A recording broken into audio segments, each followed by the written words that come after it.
ఎప్పుడు వెంట్రుకలు ఏర్పడతాయి, ఎప్పుడు కళ్ళు ముక్కు చెవులు ఏర్పడతాయి, ఏ ఏ నెలలో అని మొత్తం రూపమంతా వర్ణిస్తాడు భాగవతంలో.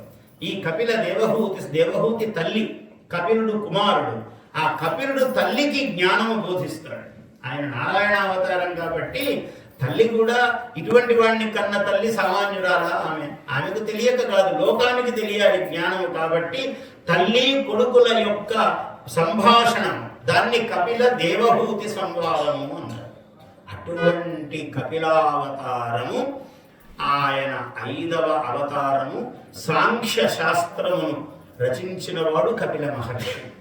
ఆయన ఋషి అవతారం ఎత్తాడు నారాయణమూర్తి. అటువంటిది కపిలము. 6వ అవతారము దత్తాత్రేయ అవతారము. దత్తాత్రేయుడు తెలుసు కదా, అనసూయ అత్రి మహర్షి చాలా సప్తఋషులలో గొప్పవాడు, మహానుభావుడు. అత్రి అంటే 3 లేనివాడు. అత్రి అంటే 3 జయించినవాడు. కాలాతీతుడు, నిన్న నేడు రేపు వీటిని జయించాడు. ఏం సామాన్యమా? ఎవడు జయించగలడు? ఆయన సాక్షాత్తు నారాయణమూర్తి అవతారము కాబట్టి అత్రి.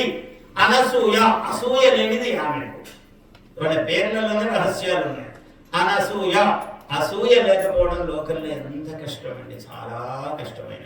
మీరు ఎంత గొప్పవాడని తీసుకోండి, ఎక్కడో అసూయ ఉంటుంది. ఈ అసూయ లేకుండా ఉండటం అనేది, అంటే తక్కువ అసూయ ఉంటే కూడా చాలా గొప్పవాడని అర్థం.